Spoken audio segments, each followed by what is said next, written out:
GingerGM. When I was young, I was so competitive. You know, I used to cry when I lost as a child, you know, but they say that's a sign of a winner.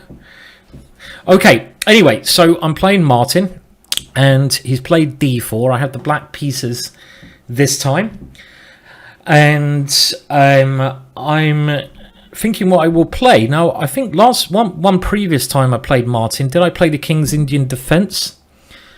Another time I might have played the Budapest against Martyn. And this time I like trying out new openings in this because I put them up on YouTube. And you guys can have a think. Now, Aldo is saying played the Chigorin. Okay, Aldo, if you want me to play the Chigorin, I can't remember the theory, but I will. Let's hope Martyn is not listening to this, so he doesn't expect it. Now, the Chigorin opening is an opening where I better play a move, otherwise I'll time out. The Chigorin opening is a move where you kind of rely on your knights. It was named after a chap called Chigorin, funnily enough. Don't know what's going out there. The police they've come for me. The helicopters are here.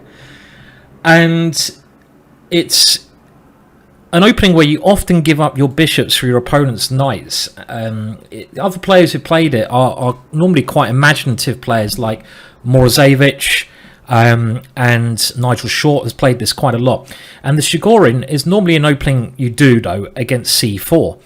But it's where you put the knight in front of your c-pawn. And this is the so-called Chigorin.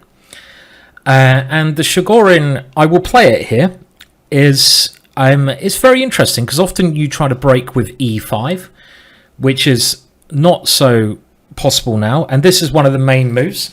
And this is now transposed to a line where he could have gone c4, knight here, knight f3. And I'm already trying to remember my theory here. Great. And if I give up the center straight away, I could be in trouble. Now, I think knight f6 is a move, but bishop g4, I think, is the main idea, where they take here, then you give up your bishop for that knight, doing damage to the pawn structure. So we're going to go for this one. And this is what I'm saying about giving your bishops up for the knights. But in the Chigorin, you get quite quick development with black. It's an opening with the black pieces where you can actually gain an initiative quite quickly. Normally when you're black, you're on defensive because white has the first move. But with a Chigorin, you unbalance the structure by, you know, making a different, you know, unsymmetrical pawn structure to get fighting chances. So Martyn is now, I would say, a central pawn. So he's going to have more central pawns than me. But now I'm going to continue with typical Chigorin fashion by taking on f3 and giving my bishop up for that knight. If he takes on c6, my bishop can come back and recapture that one. And if he takes the bishop, he's going to have to do some damage to his pawn structure. So he has taken here. Now this is, I believe, quite a rare variation. So he doesn't want my bishop. And now my bishop is on pre, so I'm pretty much forced to take back here. And yeah, it's the Chigorin. Killian Amadan in the chat is an expert. Are you? Can I say you're a world's leading expert in the Chigorin, Killian? I reckon you probably are. I need to compare some notes with you, Killian, in this. It's been a long time since I've given it a rock and roll. Now this line is supposed to be okay for black. I know that, but you know, often when we're playing chess, we're going to get a position on move 6 where we can't remember the theory, even when you're a grandmaster like me.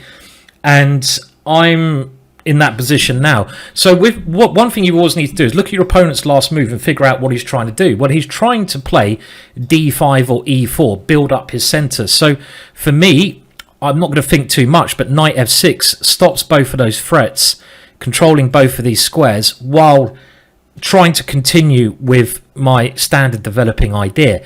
Now e5 is another move you often play in the Chigorin, but in this position he can at least play d5. He might better grab that pawn. So let's just develop and control these light squares.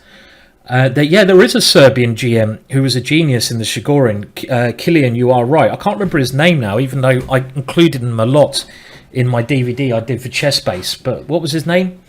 It was something hard to pronounce. Oh, maybe you can look it up, Killian, because he's the guy. There's two guys. There's Morazevic. I might even look it up now. And someone else.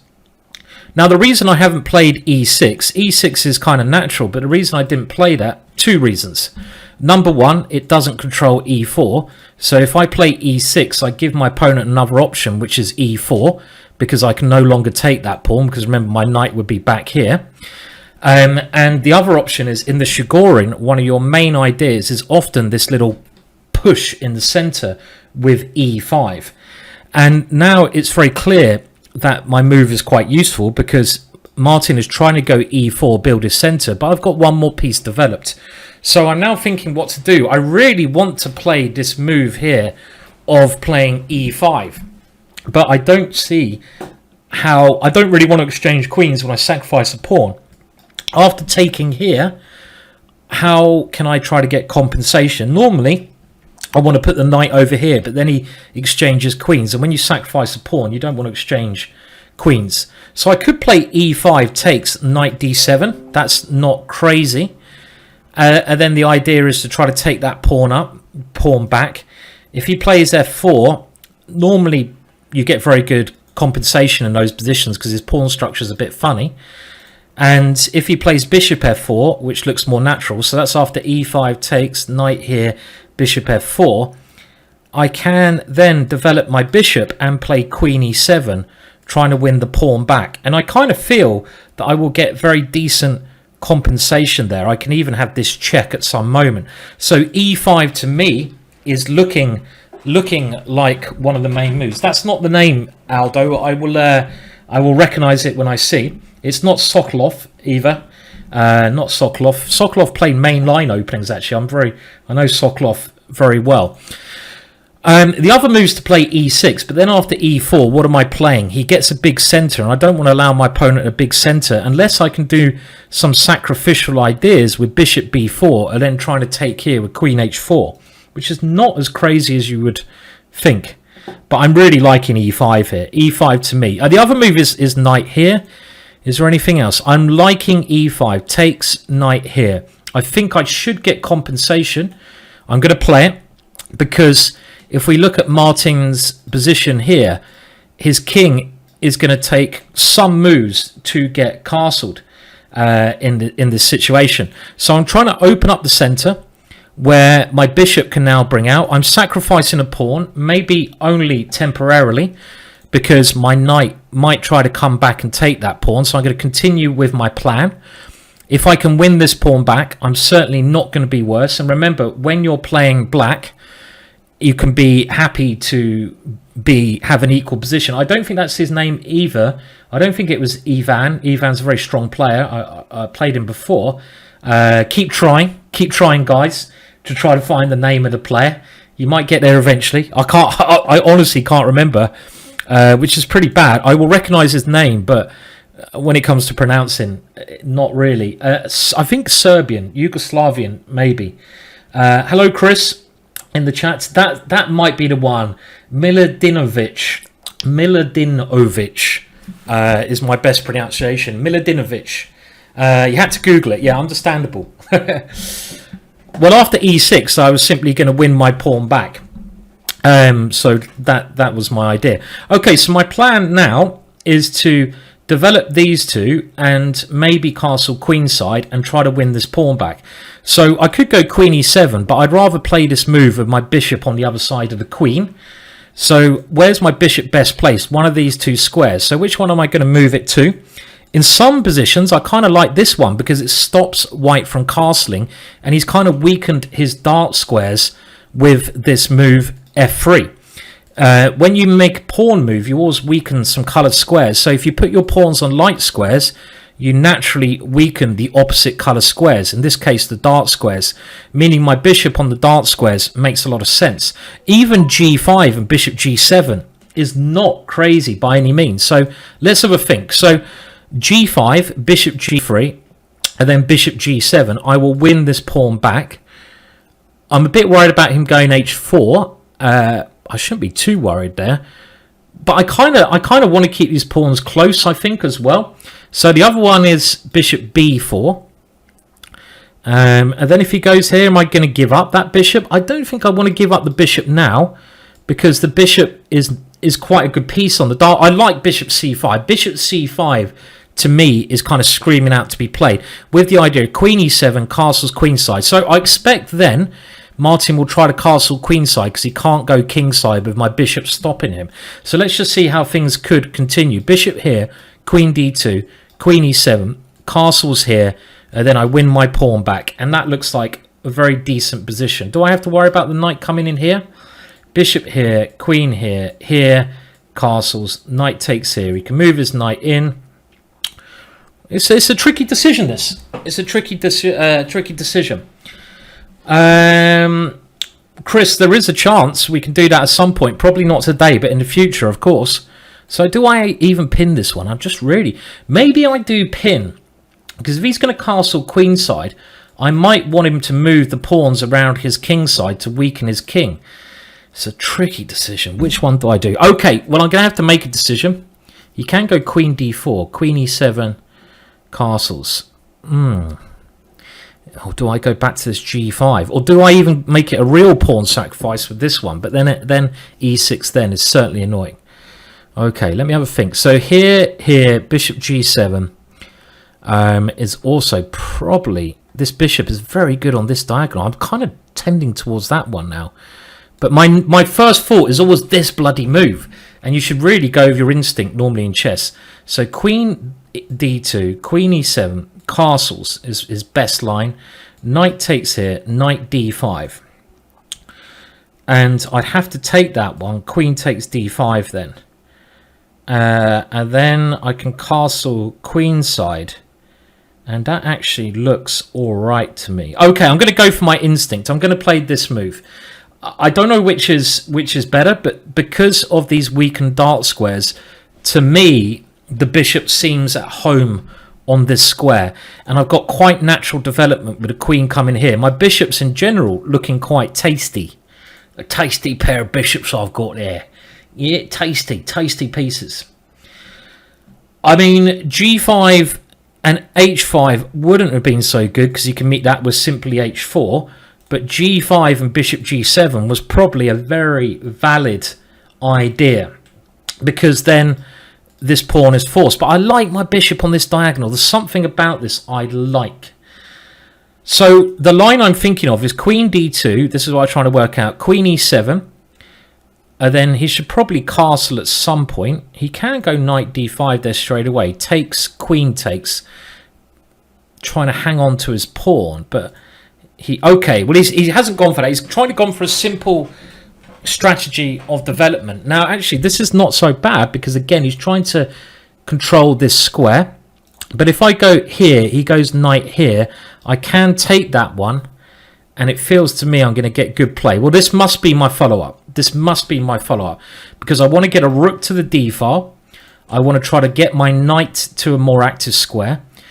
The one thing Merry might struggle with is his king. This is why I put my bishop here, so he can't go that way.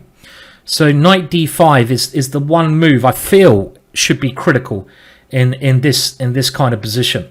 Knight to this square. Now, after knight to d5, I have to take that one, of course. Now, he'd have to take with a queen. Again, whenever you're playing games, you have these positional ideas, but you need to back them up with calculation. You need to calculate as much as you possibly can. It's the little calculations which back up your ideas. And do remember, positional chess is very important.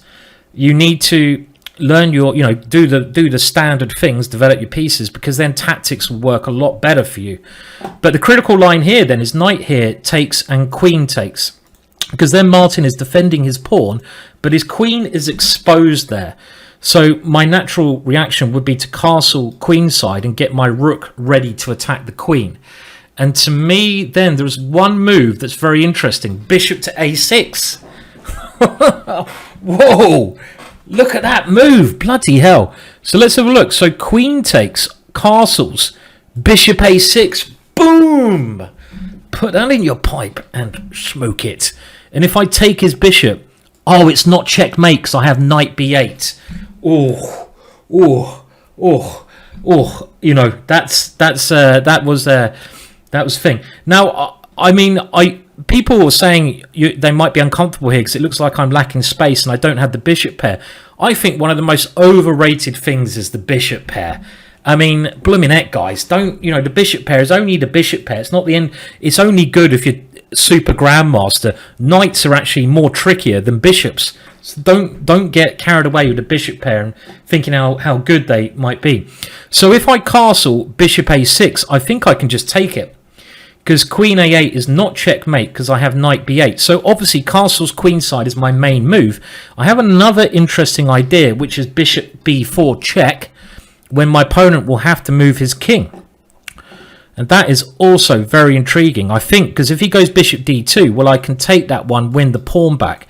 So it's a toss-up between bishop b4 and castles. Which way? Where do I go now? Sweet child, wah, wah, wah, wah. Okay, which one? Check king here. And then I could come back, check. And then his king can come here. And then I can go here and try to get an attack. That's a bit mental. Maybe I should be flicking in this check. Okay, but let's have a look. If I castle and he castles, do I have a very strong move there? Like knight takes here. Knight takes here. Queen takes e5. Rook takes d1. King takes d1. So castles. Do I have a good move? Because I don't want him to castle unless I have a good counter. What about knight b6 and then queen b3? And I don't see my move. I mean, I can also play c6 here, but I actually think his queen's a little bit exposed here. So why should I move his exposed queen away? So castles, and if I can't find a good move, I'm going to flick in a check on b4 to try to stop my opponent from castling. So castles, I can't see a good move there. Knight b6, queen b3. No. So I'm going to play this check because I don't want to give Martyn the nice and simple option of castling. And this has two ideas. If he goes bishop d2, I'm at least equal because I can take that bishop. I'm probably doing very well.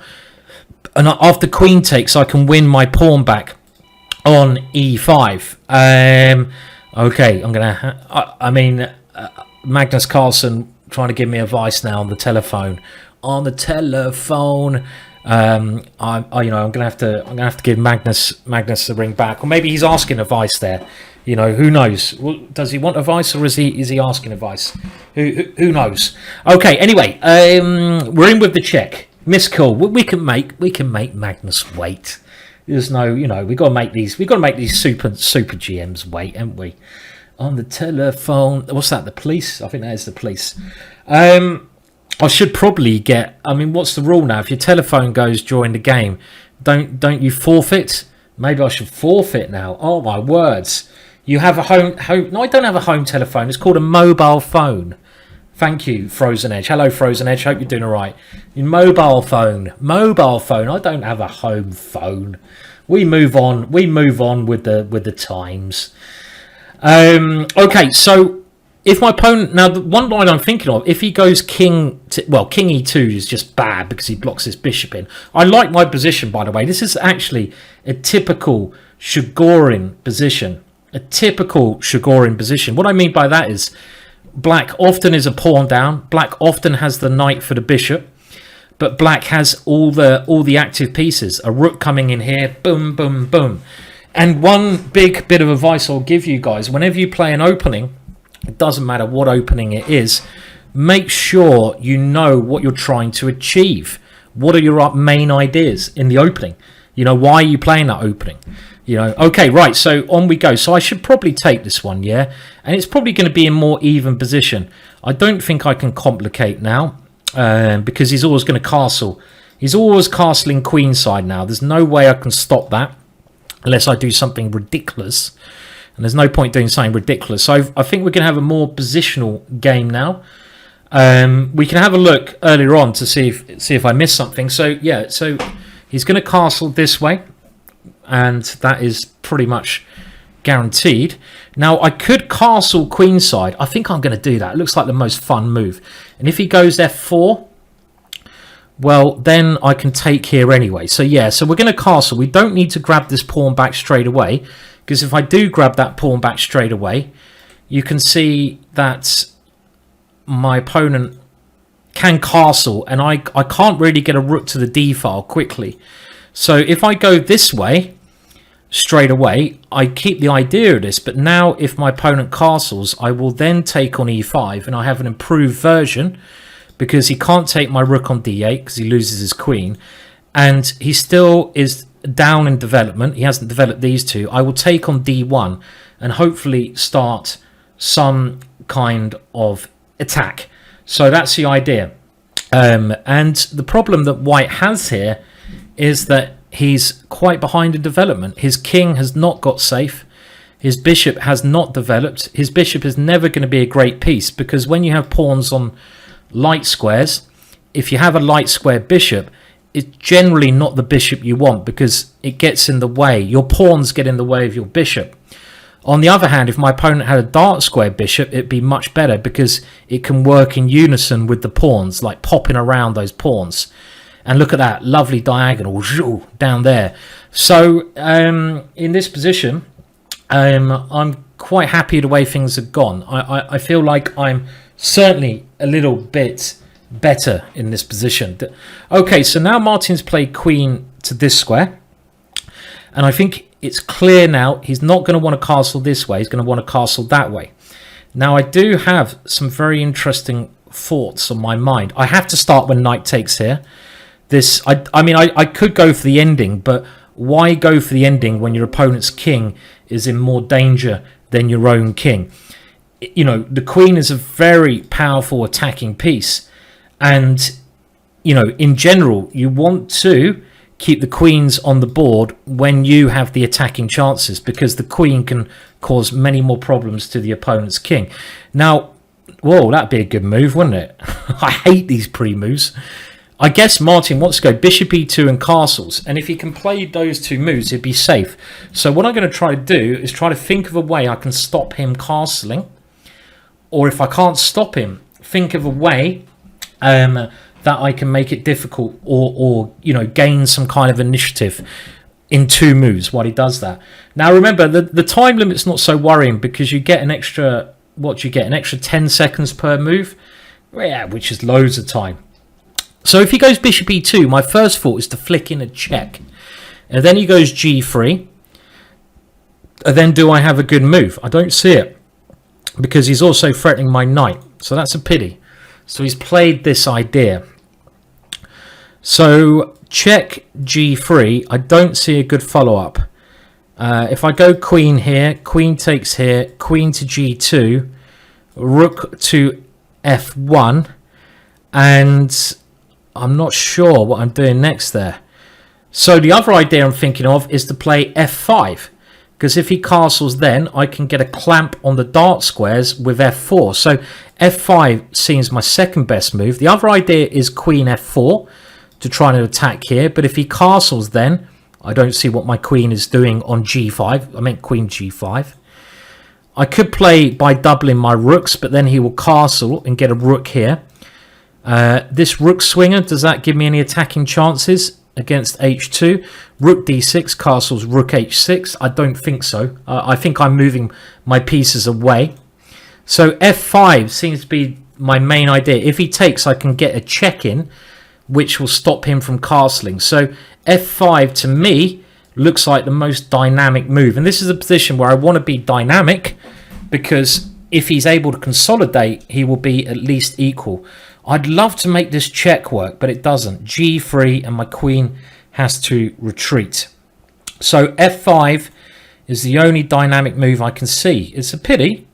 So I'm running a bit out of time, so I'm going to have to play this move. And the concept behind this, hello Morp, hope you're doing all right. Hello Percy Hepworth. The idea behind this one is, I think, to play f4, because if you look at my knight, we were talking about the Chigorin, and in this opening, you give up, as I did on move 3, my bishop for the knight. And this is one of the main ideas of the Chigorin. And what I'm going to try to do here is prove that my knight is better than his bishop. Because if I can put my pawn on f4, my knight has then found a solid home. It's not particularly solid on this square at the moment because I'm always under threat of white playing f4 and that knight moving away from the central position. But if I play f4, I can always back that up with g5 and my knight will dominate Martyn's bishop. And also, as I've said, he's got his pawns on light squares. He has a light square bishop, meaning that his bishop is very bad. So it will be good knight versus bad bishop. And I can play even to win an ending in those situations, because later on I might better get a passed c-pawn. So I'm basically thinking about these positional ideas, but I'm backing them up for tactics. For example, if he takes on f5, he could try that one, but then I'm assuming knight d3 check, king f1 will at least give me some compensation. He maybe should try that. He's a pawn up, but his rook then won't be able to get in the game because he'll have a king on f1, and I can quickly get my other rook to the e file. So I haven't really calculated that, but that's natural. Now this is another move I didn't really think about much, but it makes a lot of sense.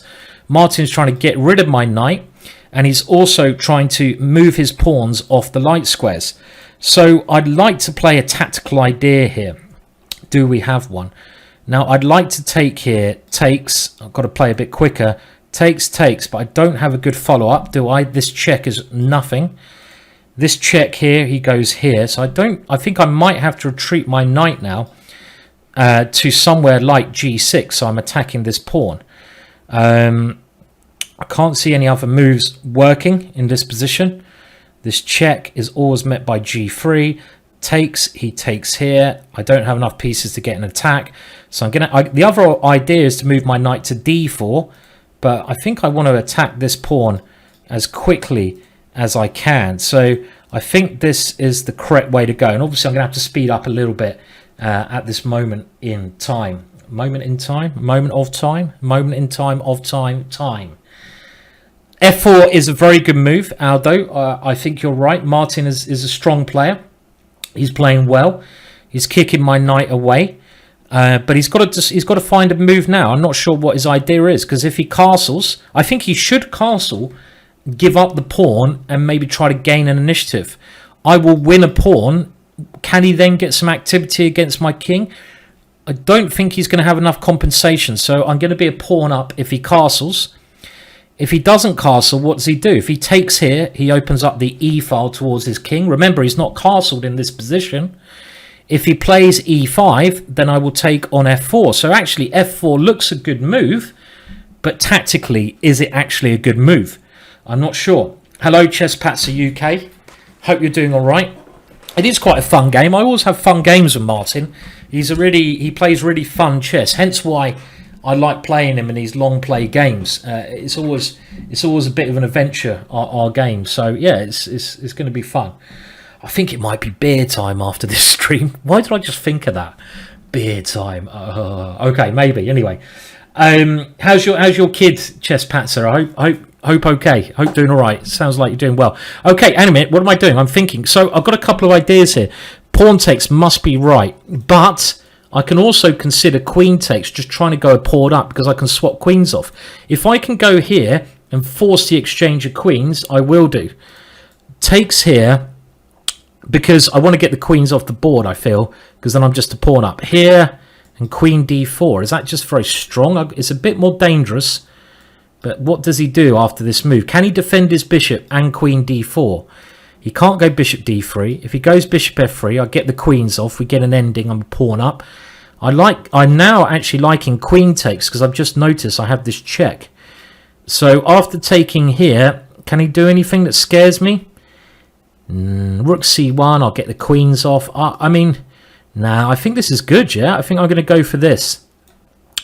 Pawn takes may have been okay, but if you can force the way of the walk, if you can force the way the game goes, then you should do. And here I'm at least forcing the issues. It's better in chess to take the game into your own hands. You know, take the game into your own hands. Don't let your opponent be in control of the game. You want to be in charge of the game. So this is what I want to play here. I want to take control of the game if I can, of course.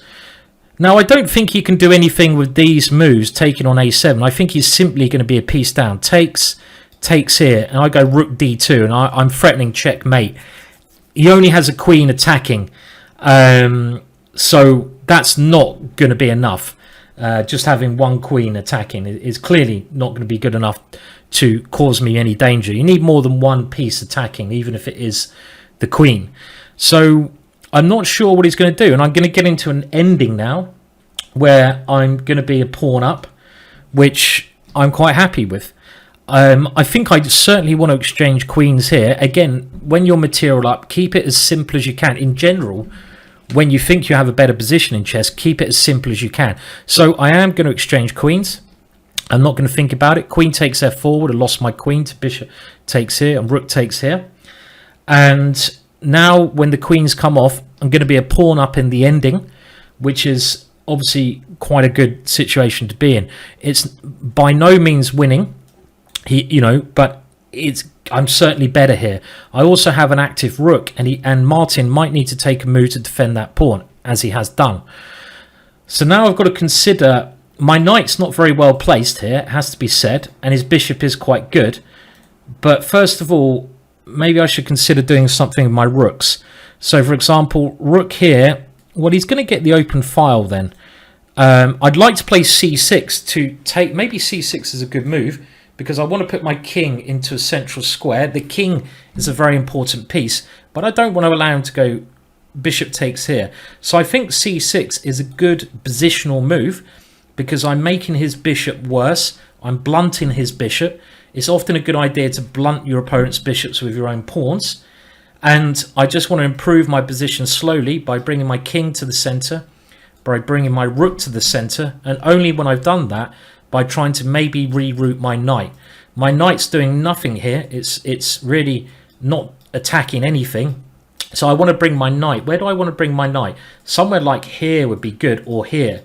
So I'm thinking the quickest way to get it into the center is knight e7, and then move it to this central square. And I don't mind if he swaps his bishop for my knight, because at the moment his bishop is better than my knight. Now, I mean, I could have gone active with rook d2, as some people are suggesting. It might have been a good move, but when you're a pawn up, I mean, I'm just happy to consolidate my extra pawn.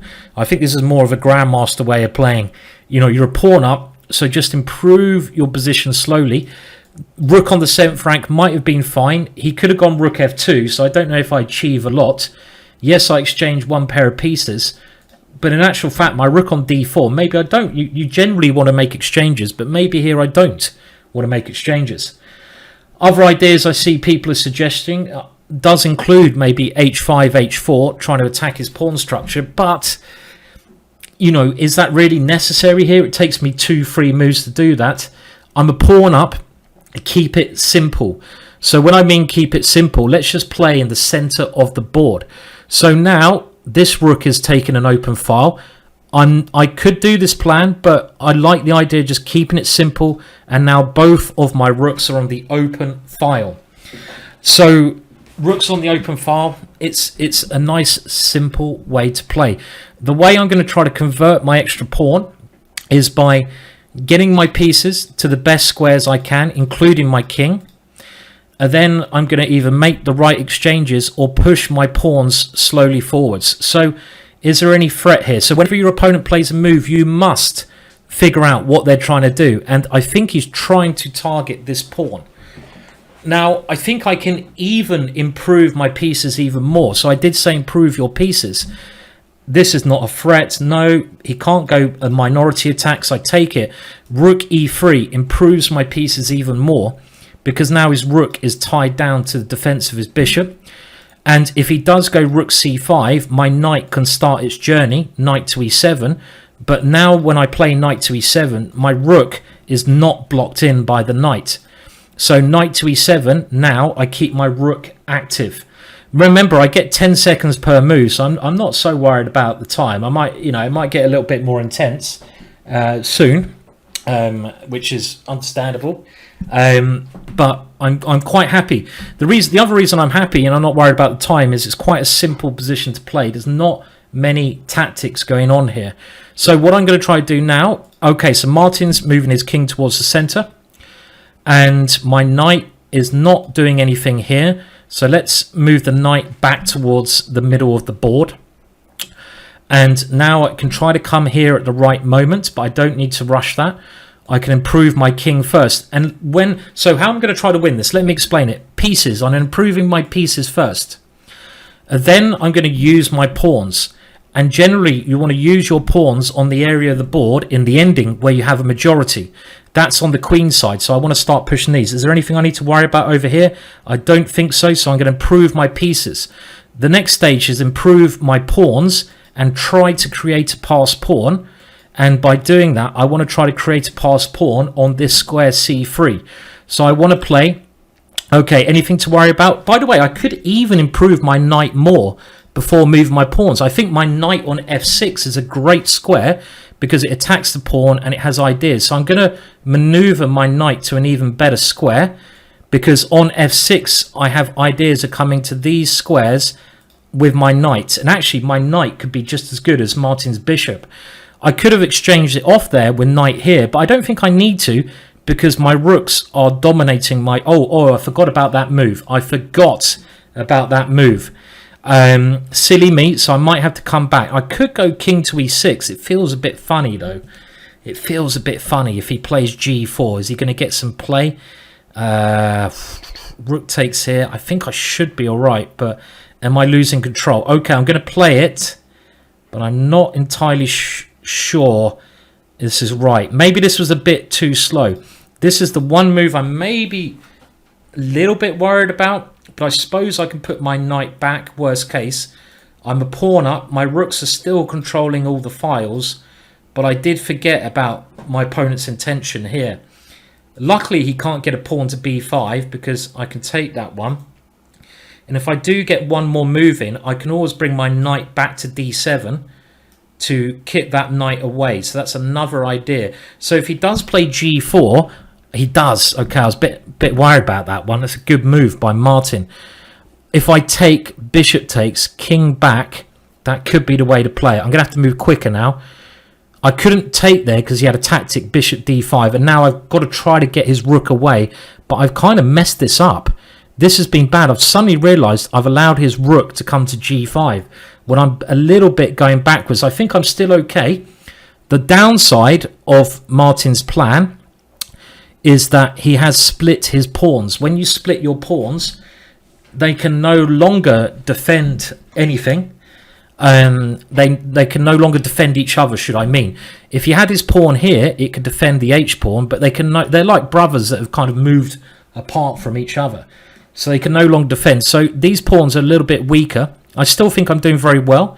And now my knight can get to this good square. So I'm going to move my knight to this good square. That was my intention all the time. And later on, I might be able to attack his weak pawns. So a couple of things I'm thinking now, like knight d5, attack his weak pawns. This is a weak pawn. Another idea is just to start moving my queenside pawns and try to get a passed pawn that will become a queen. But first of all, it's always getting your pieces, keeping your pieces on the best squares that you can. I don't really want to play h6 because then his rook comes here, but maybe I do in some cases because h5 is then undefended. Okay, Martyn using his king. Is he going to try to put it there? What's his idea? Is he threatening anything? I don't think he is. So I'm going to try to improve my position, and I'm going to do that by playing b5. And this is going to use my pawns over here to improve my position. I think my pieces, as far as I can tell, are in the ideal squares.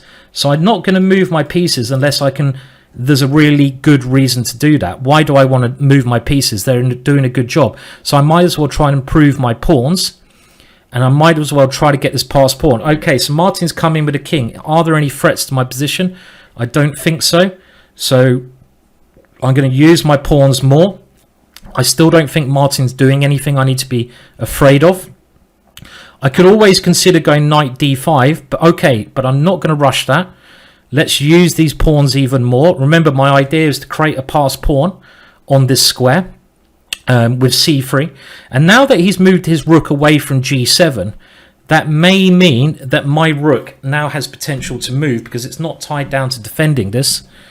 But in actual fact, I'm now thinking that he doesn't have rook g6. I'm going to play h6. Why am I playing h6? For two reasons.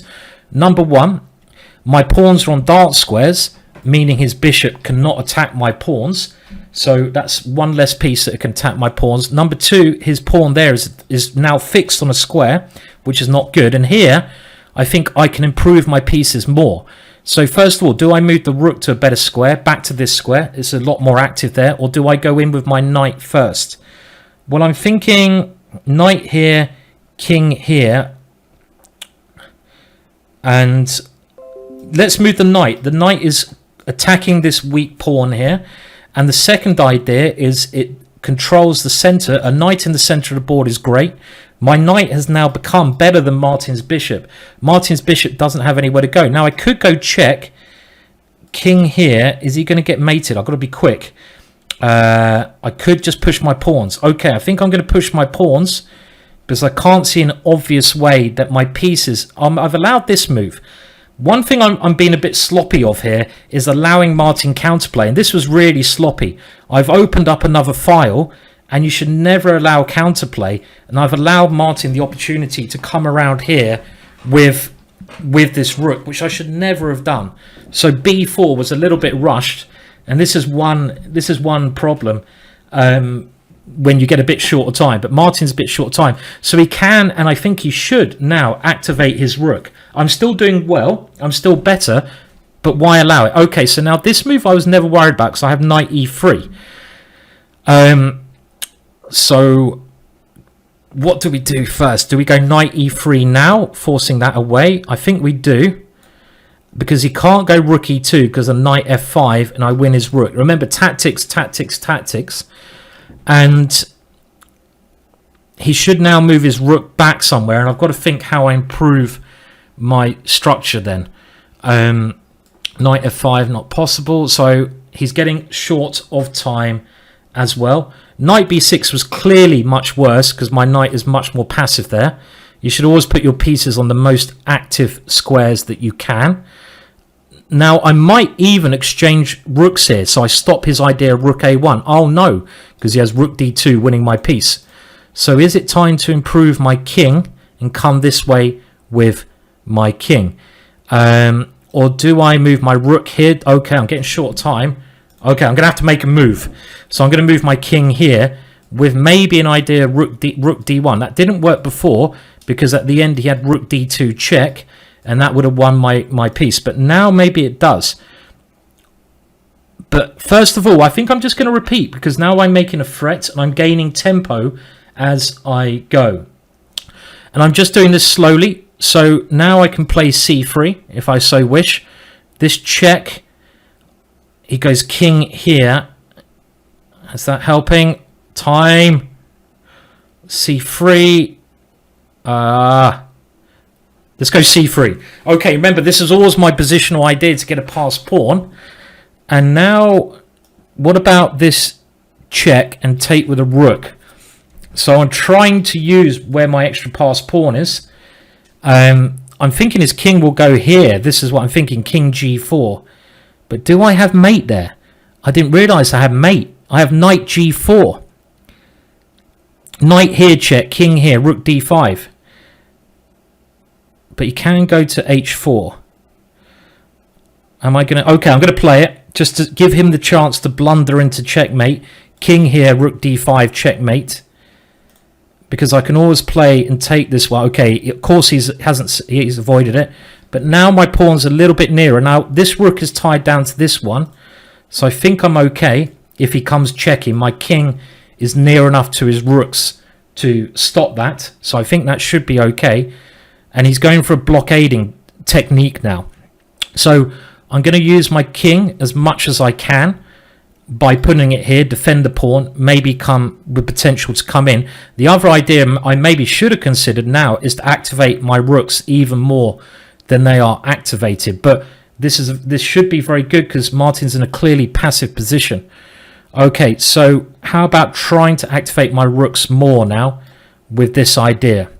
Let's go for it. Again, we're short of time, so there might be some ideas of coming around here. I could have also gone to d3, which would have forced the same move, but I want to come this way and threaten checkmate here. This is my idea. And now this is checkmate, so I think he has to go rook to g2. Has that helped me?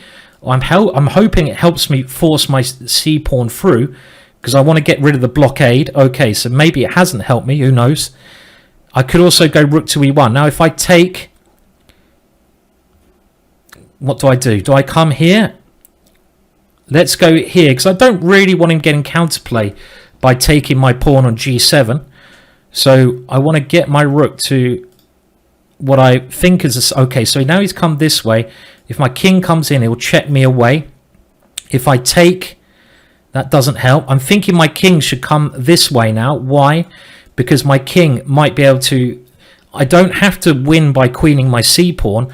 I can also win by targeting his weak pawn on f4.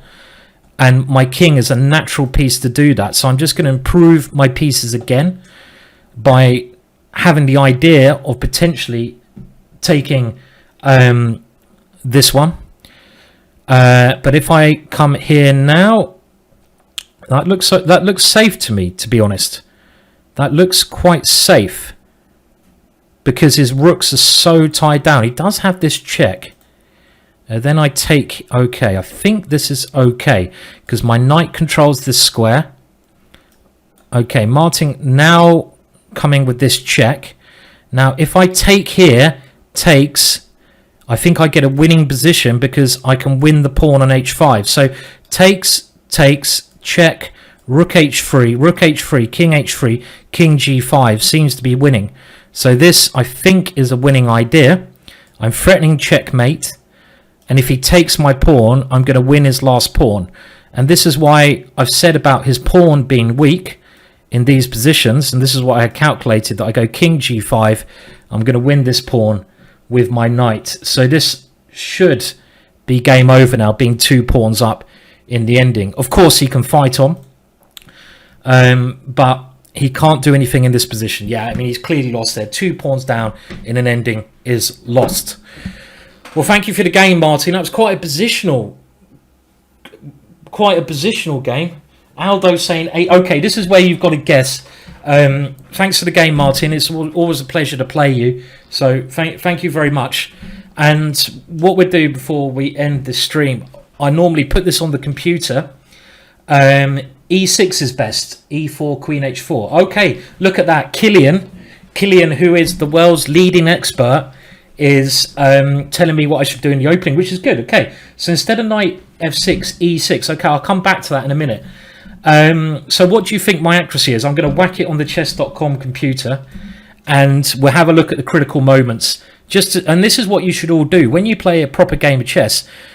Maybe use the computer to help you a little bit, but don't rely on it 100%. The computer should be there to basically hint to you where you could have improved your play. Now let's just see. It takes a while to load up, so I'm just going to get the screen up so you can all see it. We'll do a little bit of analysis on what is said. I'm going to put it over my face. Get rid of this haircut. What was my accuracy? 92.5. Well, we'll take that, won't we? That's not bad. 92.5 is a solid. That's a solid bit of accuracy. Let's have a look. Okay, so Killian, I'm always interested in knowing what I should do in the opening. So Killian is saying, in the position here, instead of knight here, I should play e6. Aha. Okay.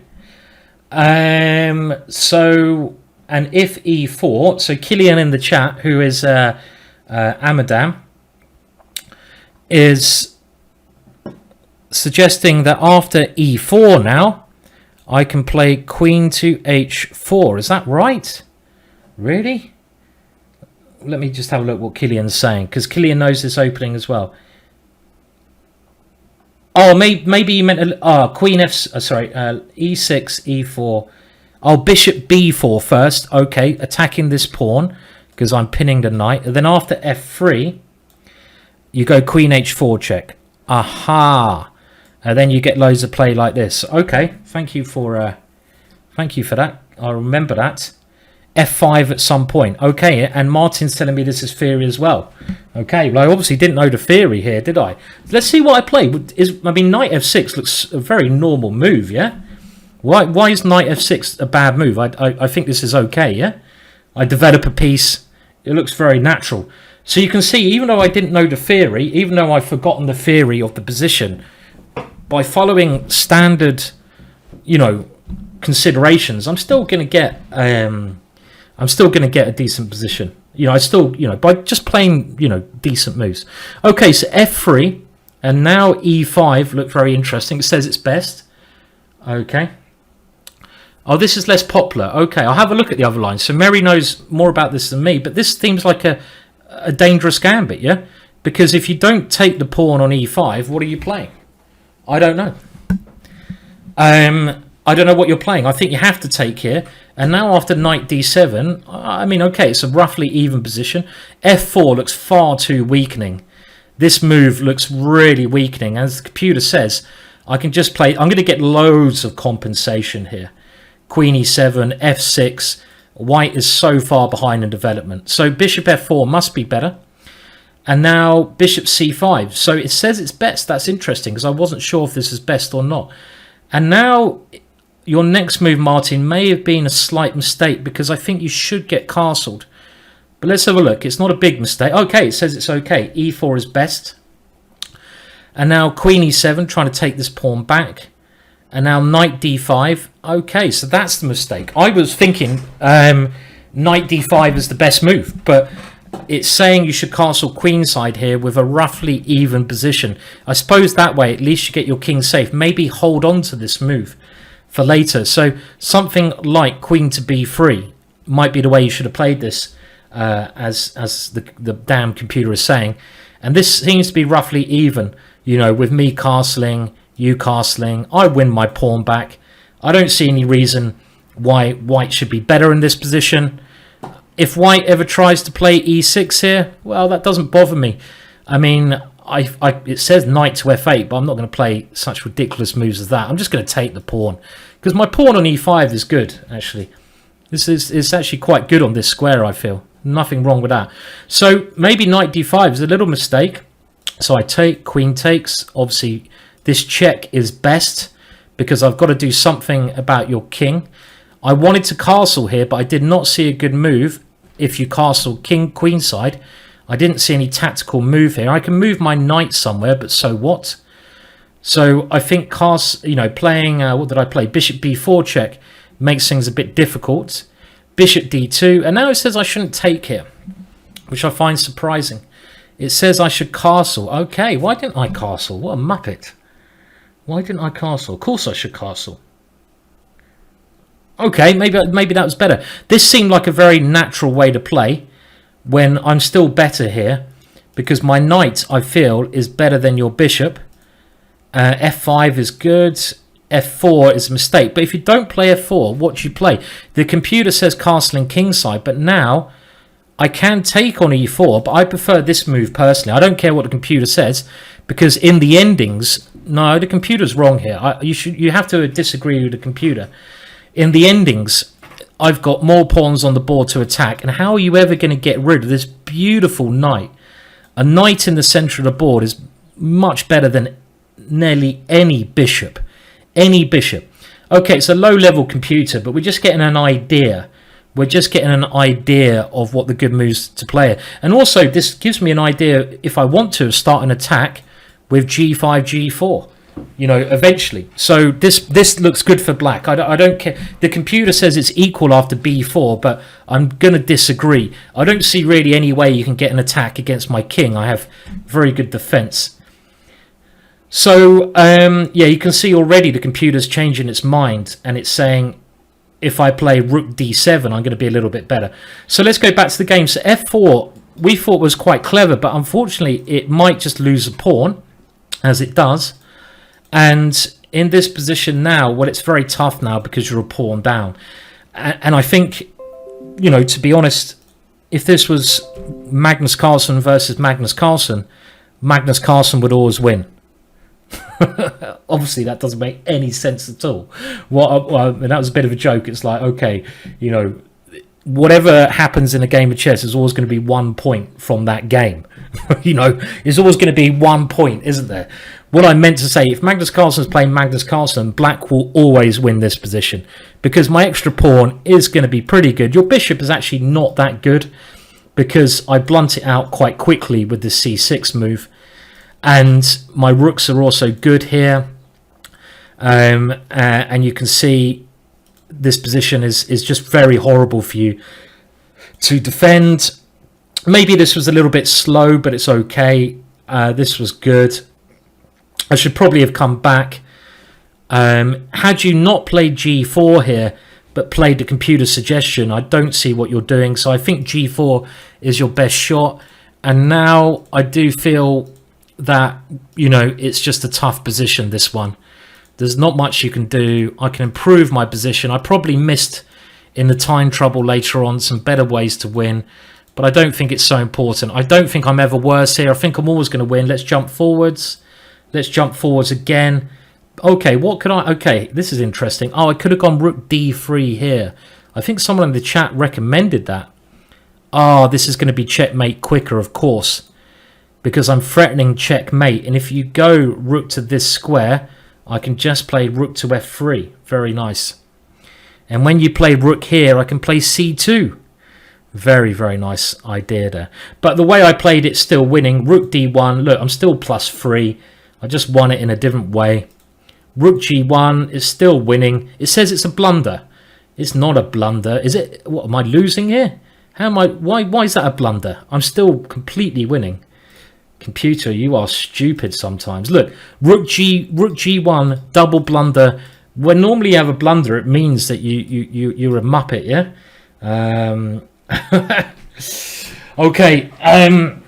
So anyway, let's okay. I don't think the rest of the game's that interesting, but thank you so much for playing, Martyn. That was a good little game, and I think an interesting opening. So yeah, Killian has put a bet on Hutch to win the Pog Champs.